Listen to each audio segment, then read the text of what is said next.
ठीक आहे, चला आपल्या पाठाचं नाव काय आहे? गुणोत्तर व प्रमाण. आता अगोदर काय बघू आपण? अगोदर आपण गुणोत्तर बघू. ठीक आहे, अगोदर काय बघायचं आपल्याला? गुणोत्तर बघायचे. आता अगोदर गुणोत्तर बघताना गुणोत्तर म्हणजे काय असतो? तर गुणोत्तर म्हणजे हा एक प्रकारचा काय असतो? भागाकारच असतो. बरोबर आहे. आता ज्या वेळेस तुम्हाला एखाद्या दोन व्यक्तींचं वयाचं किंवा त्या दोन किमतींचं ज्यावेळेस गुणोत्तर विचारलं जातं, ते गुणोत्तर विचारताना जो काही प्रश्न असतो त्या वाक्यामध्ये ज्या दोन व्यक्तींची किंवा ज्या दोन गोष्टींची तुम्हाला नावं सांगितलेली असतात त्यामध्ये अगोदर ज्या व्यक्तीचं नाव सांगितलं आहे त्याचं अगोदर घ्यायचं. बरोबर. आता या ठिकाणी आपल्याला दिलंय निलिमाचं वय 12 वर्ष आहे, रमेशचं वय किती वर्ष आहे? 6 वर्ष आहे. तर दोघांचं गुणोत्तर काय करायचं? आपल्याला काढायचंय. मग अगोदर आपण घेतलं निलिमा, तर निलिमाचा अगोदर आपल्याला घ्यायचं वरी आणि त्याच्या भागाकारात कोण घ्यायचा? रमेश घ्यायचा. निलिमाचं वय किती आहे? 12. निलिमाचं वय किती आहे? 12 वर्ष आहे. रमेशचं वय किती आहे? 6 वर्ष आहे. छान. आता यांचं काय करावं लागेल? आपल्याला भागाकार करावं लागेल. म्हणजे निलिमाच्या वयाला रमेशच्या वयाने काय करायचं? आपल्याला भागायचे. आता हा जो काही अपूर्णांक तयार झाला आपला 12/6, हा एक काय आहे? अपूर्णांक आहे. बरोबर. आता मला सांगा या अपूर्णांकामध्ये अंश किती आहे रे? हा श्रेयस सांग. अंश किती आहे? 12 आहे अंश. छान, व्हेरी गुड. हा, याच्यामध्ये छेद किती आहे? अमृता सांग. 6. छेद किती आहे? 6 आहे. मग मला सांगा आता याच्यामध्ये अंश मोठा आहे का छेद मोठा आहे अपूर्णांकामध्ये? हा, रुद्र सांग. अंश मोठा आहे का छेद मोठा आहे? अरे हा अंश मोठा आहे का छेद मोठा आहे? दोन्ही पैकी कोण मोठा आहे? अंश मोठा आहे. मग आता या अपूर्णांकाला आपण कोणता अपूर्णांक म्हणतो रे? अंशाधिक म्हणतो का छेदाधिक म्हणतो? कोणता अपूर्णांक म्हणतो? कोणता अपूर्णांक म्हणतो? कोणता अपूर्णांक म्हणतो? कोणता अपूर्णांक म्हणतो?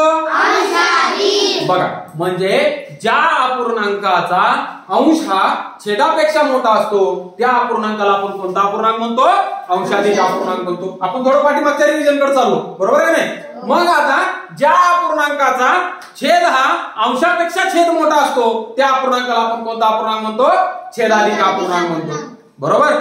चला आता आपण परत गुणोत्तराकडे येऊ. ठीक आहे. आता हा अपूर्णांक आहे. मग या अपूर्णांकाला मला काय करावं लागेल? एखाद्या मला तर ह्याला लहान करायचं. लहान करावं लागेल का नाही? मग याला लहान करण्यासाठी मला काय करावं लागेल सांगा बरं?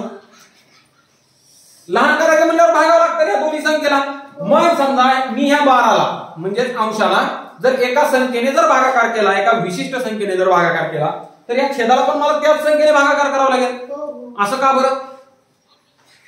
कारण अपूर्णांकामध्ये अंशाला आणि छेदाला एका समान संख्येने गुणले किंवा एका समान संख्येने जर आपण भागले तर त्या अपूर्णांकाची काय किंमत बदलत नाही. अशा पद्धतीने समजलं? मग अशी कोणती संख्या आहे या दोन्ही संख्येला भाग जाऊ शकतो? 6 न जाईल. मोठ्यात मोठी संख्या 6. म्हणजे 6 न 12ला पण जाईल आणि 6 न 6ला पण जाईल. बरोबर. मग मी काय करतो या ठिकाणी 6 न भाग घालतो. बरोबर. 6 न भाग घालतो. बरोबर. मग त्याला भागाकारानंतर काय येईल रे? वरी किती येईल? 2 येईल आणि खाली 1 येईल. 1 येईल. 6ला 6 न भाग त्यावर 1 येईल. किती येईल? 1 येईल. म्हणजे याचं गुणोत्तर काय झालं? 2/1. आणि हे गुणोत्तर आपण कोणत्या कशा पद्धतीने लिहितो? तर पहा, हे गुणोत्तर आपण लिहितो 2/1. हे गुणोत्तर लिहितो आपण 2/1 या पद्धतीने. समजलं? मग आता हा 2/1 म्हणजे काय? जर यांच्या वयाचे जर आपण समान भाग केले तर 2 भाग हे कोणाचे असतात? निलिमाचे असतात आणि 1 भाग कोणाचा असतो? रमेशचा असतो. समजलं? घ्या लिहून. 1 मिनिट बघा. आता या ठिकाणी जे काही हे गुणोत्तर आलं आपलं, 1 मिनिट. हा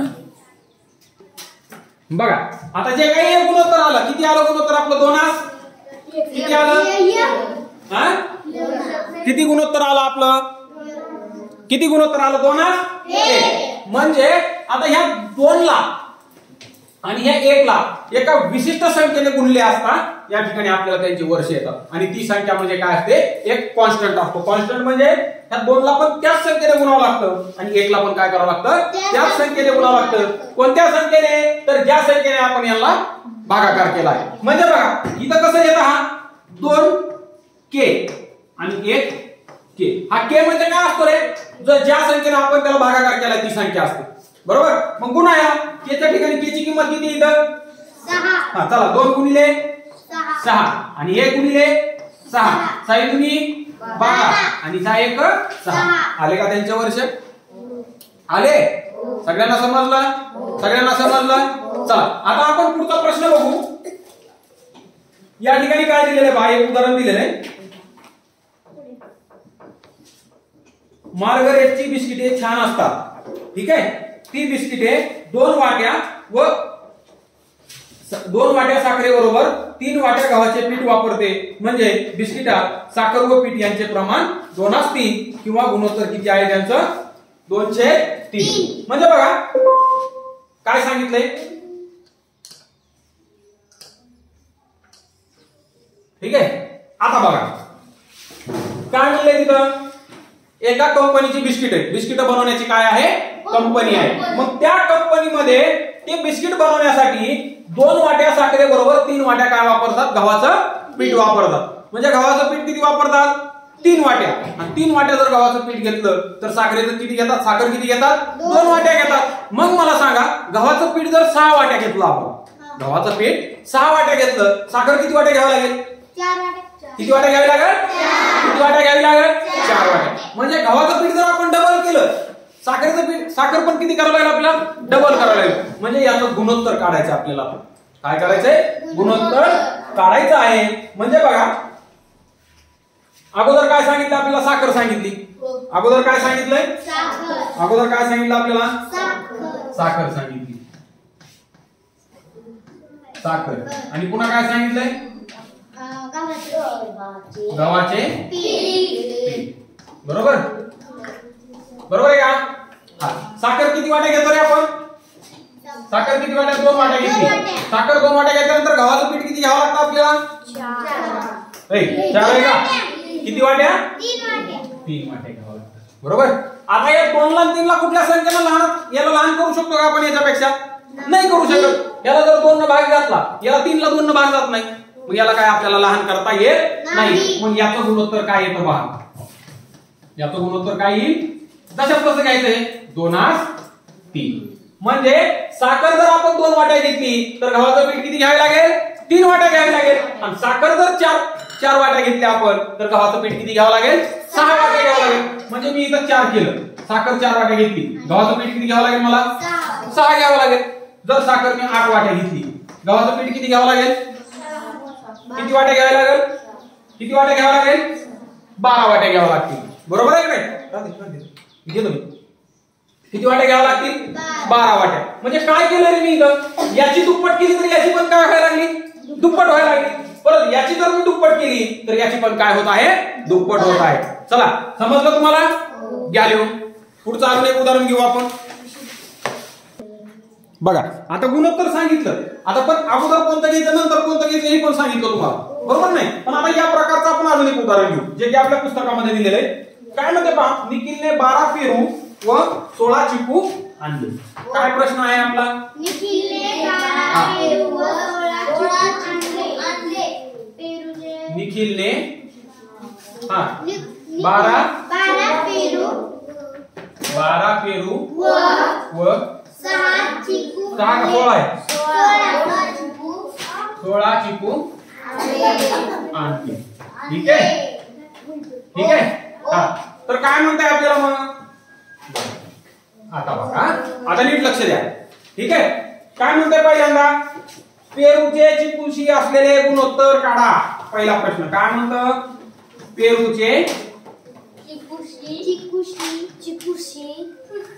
चिकूशी असलेले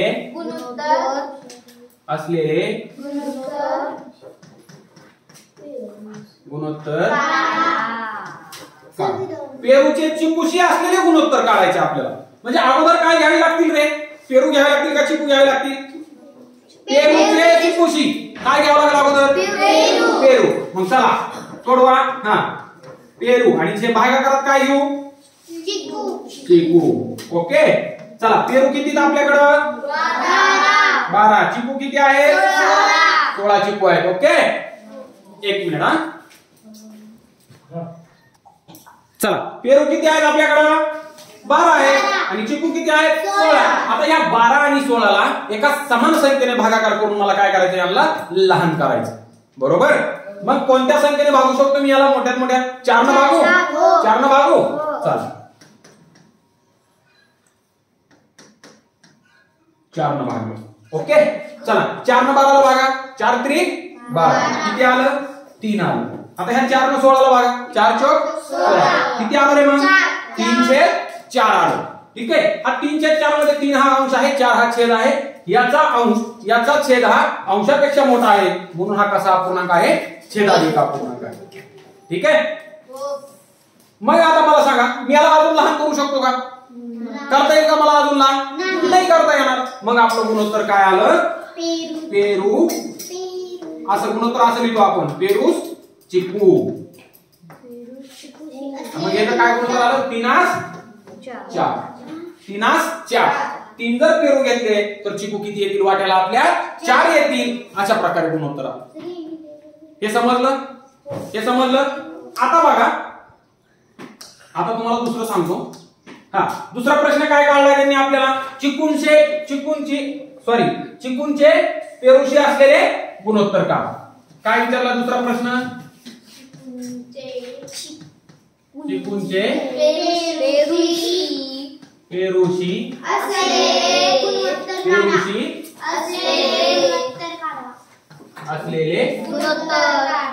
असलेले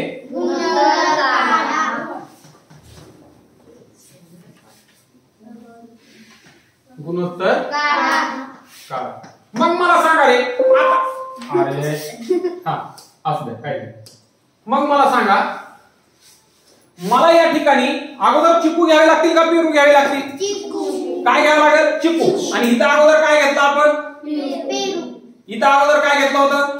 पेरू. कारण इथं पेरूचे चिकूशी विचारलं होतं आणि इथं काय विचारलंय? चिकूंचे पेरूशी. मग इथं अगोदर काय घ्यावे लागेल मला? चिकू घ्यावे लागेल का नाही? चला काय घ्यावं लागेल? चिकू. आणि का छेदस्थानी काय घ्यावं लागेल भागाकारात? पेरू. हा चला चिकू किती आहेत आपल्याकडं? 16. चिकू किती आहेत? 16. पेरू किती आहेत? 12. याला परत मला 4 ने भाग जाईल का नाही? चला भागिले 4 काय झालं रे भागाकारातला? 4/3. मग आपलं गुणोत्तर काय आलं? चिकूच पेरू. काय त्याचं गुणोत्तर? 4/3. इथं काय आलं? 3/4. गुणोत्तराचं वाचन कसं करायचं समजलं? 3/4. 4/3. समजलं गुणोत्तर? समजलं? सगळ्यांना समजलं? कुणाची काय अडचण आता नाही? चला आता काय करायचं तुम्ही बघा आपलं जे काही गुणोत्तर आहे या गुणोत्तरासंबंधीच्या काही महत्त्वाच्या बाबी आहेत. पहा काय बाबी आहेत त्या महत्त्वाच्या. ठीक आहे. आता मला सांगा या ठिकाणी तुम्हाला एक उदाहरण दिलेलं आहे. गुळाची लहान ढेप 1 किलोग्रॅम वजनाची आहे. गुळाची लहान ढेप 1 किलोग्रॅम वजनाची. एक गुळाची ढेप किती किलोग्रॅम वजनाची आहे? एका गुळाच्या ढेपेचं वजन किती आहे? 1 किलोग्रॅम. आता 1 किलोग्रॅम म्हणजे किती ग्रॅम? कोण सांगू शकतं? किती? हा किती ग्रॅम? 1000 ग्रॅम. बरोबर आहे नाही? मग बघा काय म्हणतात मग व गुळाच्या खड्याचे वजन किती आहे? 200 ग्रॅम आहे. गुळाच्या खड्याचं वजन बघा एक गुळाची ढेप 1 किलोग्रॅम वजनाची आहे. ठीक आहे. एक गुळाची ढेप किती आहे? 1 किलोग्रॅम वजनाची. तर गुळाच्या खड आणि गुळाच्या खडाचा जो काही आहे 1 मिनिट हा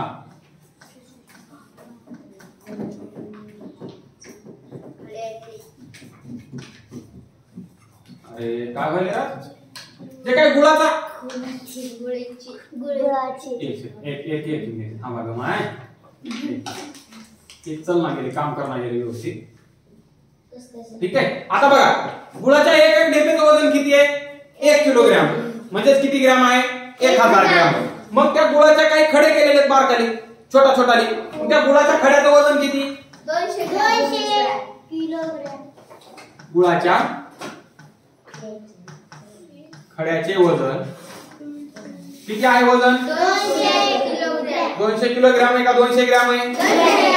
200 किती आहे? ग्रॅम. याला जी मध्ये म्हणतो. याला काय लिहितो आपण? असं लिहितो ग्रॅम. ठीक आहे. आणि याला असं की ग्रॅम लिहितो.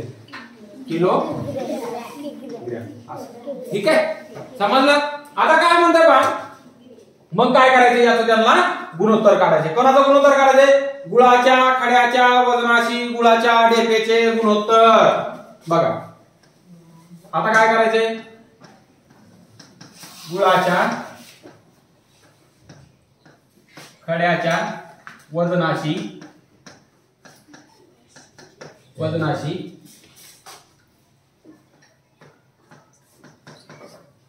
गुळाच्या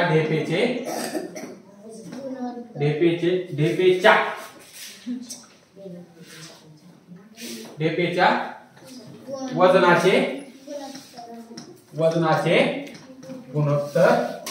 वजनाचे गुणोत्तर का. म्हणजे काय करायचंय, त्या खड्याचं जे काही वजन आहे त्याच्याशी त्या गुळाच्या जे काही ढेप आहे त्याचं काय करावं लागेल, आपल्याला गुणोत्तर काढावं लागेल. मग बघा, हा खड्याचं वजन किती, अगोदर काय घ्यावं लागेल, मग आपल्याला खड्याचं वजन घ्यावं लागेल ना, आणि छेदस्थानी काय घ्यावं लागेल, ढेपेचे वजन. काय घ्यावं लागेल, ढेपेचे वजन. बरोबर. खड्याचं वजन किती दिलेलं आहे मला, 200 ग्रॅम. किती दिलंय, 200 ग्रॅम. 200 ग्रॅम. ग्रॅम. बरोबर. आणि ढेपेचं वजन किती, 1 किलोग्रॅम. ढेपेचं वजन किती आहे, 1 किलोग्रॅम. ठीक आहे. मग मला याचा असं गुणोत्तर काढता येईल का, नाही येणार. काय येणार नाही पहा, गुणोत्तर काढताना ज्या काही दोन्ही तुम्हाला किमती दिलेल्या असतात त्या दोन्ही किमतीचे जे काही एकक असतात, म्हणजे हा ग्रॅम मध्ये आणि हा किलोग्रॅम मध्ये, याचे एकक कसे असायला पाहिजे, समान असायला पाहिजे. बरोबर. कसे असायला पाहिजे याचे एकक, समान. मग आता मला सांगा, 1 किलोग्रॅम बरोबर, मग याला काय करावं लागेल, आपल्याला ग्रॅम मध्ये रूपांतर करावं लागेल एका किलोला, म्हणजे दोन्ही एकक कसे होतील, समान होतील. मग मला सांगा, हा झाला 200 ग्रॅम. बरोबर. तर हा 1 किलोग्रॅम बरोबर किती ग्रॅम रे, 1000. किती ग्रॅम, 1000 ग्रॅम. ठीक आहे. मग एकक काय केलं आपण अगोदर, समान करून घेतलं. एकक काय केलं, समान करून घेतलं. आता भागाकार करा, ही 2 शून्य कटले, ही 2 शून्य कटले. बरोबर. मग काय राहिले रे शिल्लक, 2/10. समजलं का. मग याला तुम्हाला भागाकार करायचा आहे. आता परत मी याला भागाकार करून अजून बारीक करू शकतो का नाही. याला 2 न जर भागाकार दिला, याला 2 न भागला, आणि याला पण जर मी 2 न भागलं, काय येत आहे, 2 आणि 2 पंचे 1/5. 1/5. मग आता गुणोत्तर काय आलं पहा, काय आलं गुणोत्तर, खड्याचे वजन याच गुणोत्तर काय पुढचं, ढेपेचे वजन. बरोबर. ढेपेचे वजन काय आलं गुणोत्तर, मग एकास 5. समजलं सगळ्यांना, समजलं. चला ठीक आहे. एकच प्रश्न सांगतो शेवटचा, म्हणजे हा आपला गुणोत्तर हा भाग संपेल. प्रमाण हा भाग आपण उद्याच्या धड्यामध्ये बघू किंवा उद्याच्या तासामध्ये बघू. ठीक आहे. उद्याच्या तासामध्ये प्रमाण हा भाग आपण पाहू. आता या ठिकाणी काय दिलंय बघा तुम्हाला, आता ही एकाच प्रकारचे जे गुणोत्तर आहेत ते गुणोत्तर काढण्यासाठी त्यांचे एकक कसे असायला पाहिजे, समान असायला पाहिजे. जे तुम्ही आपण बघितलं ते समजलं सगळ्यांना. चला आता काय करू, एकाच प्रकारच्या राशीचे एकाच प्रकारच्या मापनांचे गुणोत्तर काढताना त्या मापनांची एकके कशी असायला पाहिजे, समान असायला पाहिजे. हे लक्षात आलं तुम्हाला. आपण किलोग्रॅमचं रूपांतर कशामध्ये केलं, ग्रॅम मध्ये केलं, कारण वरी पण आपल्याला कशामध्ये होतं, ते ग्रॅम मध्ये होतं. बरोबर आहे का. बघा आता एक प्रश्न बघू आपण,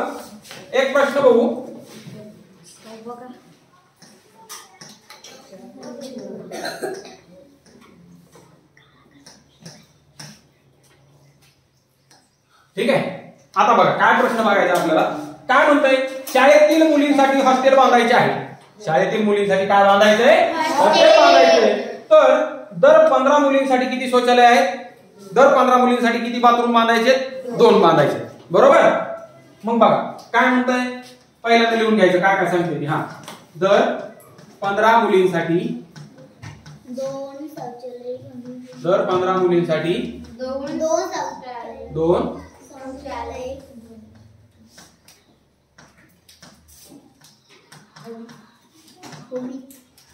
असे ठरवले आहे. बांधायचे आहे. हसू नका. ठीक आहे. तर 75 मुली हॉस्टेलमध्ये राहणार आहेत. मुली किती राहणार आहेत हॉस्टेलमध्ये? 75. तर त्या 75 मुलींसाठी किती शौचालय लागतील? मग बघा प्रश्न काय विचारलाय? 75 मुलींसाठी 75 मुलींसाठी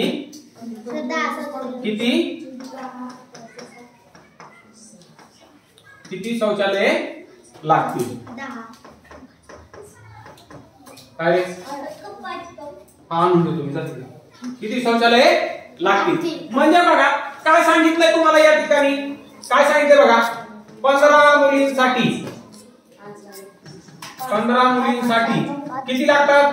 15 मुलींसाठी किती शौचालय लागतात? किती लागतात? 2 लागतात. म्हणजे याला आपण मांडणी कशी करू पहा. इथं मुली घेऊ. इथं काय घ्यायचं आपल्याला? मुली. आणि इथं काय घ्यायचं? शौचालय. इथं काय घ्यायचं? शौचालय. याला 2 ते 3 पद्धतीने तुम्हाला सोडवता येतं. याला तुम्हाला 2 ते 3 पद्धतीने तुम्हाला काय करता येतं?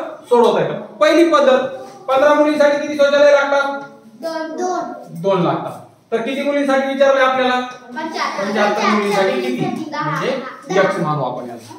म्हणजे काय मानू याला? x मानू. बरोबर. आता 10 कसे लागतील रे मूर्खांनो? 5.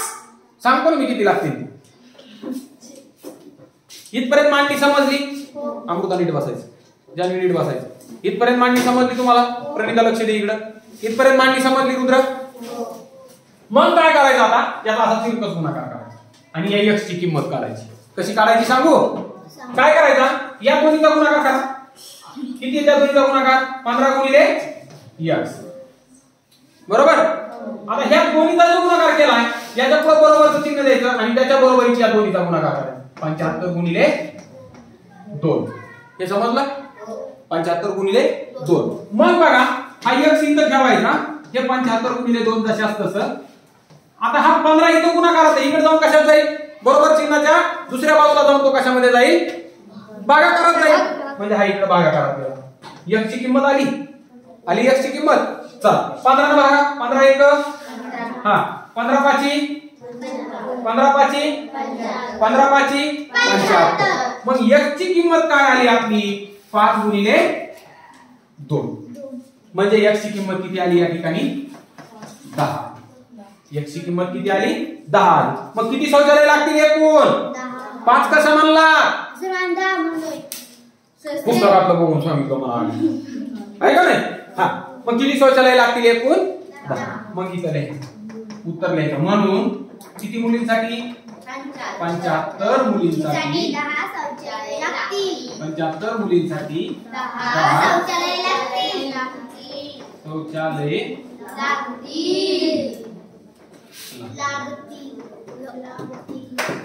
बरोबर. इसको ऐसा बॉक्स बनाएगा. समजलं? हे दुसरी पद्धत बघा.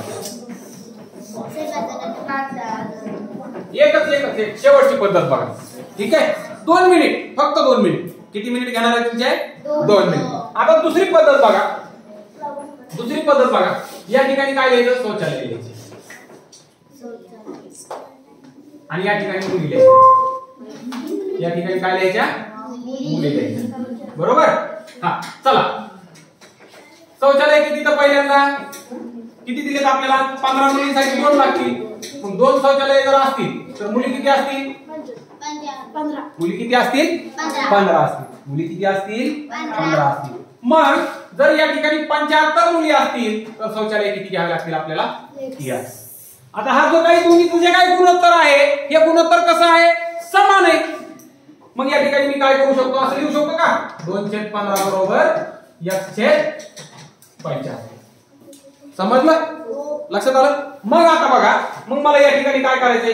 हा x ची जर किंमत काढायची असेल रुद्र इकडे लक्ष दे. x ची जर किंमत काढायची असेल तर मला हा 75 इथून उडवावा लागेल. म्हणजे याला मला कट करावं लागेल इकडं.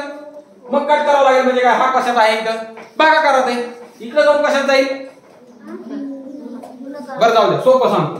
आता हा 75 मला इथून उडवायचा. म्हणजे मला इथं गुणाकारात जर मी इथं 75 याला गुणिले जर 75 घेतलं तर हे 75 आणि 75 कट होऊन जाईल. पण इथं जर 75 न गुणल्यामुळे मला या साईडला पण काय करावं लागेल? 75 न गुणावं लागेल. मग चला गुणून घ्या.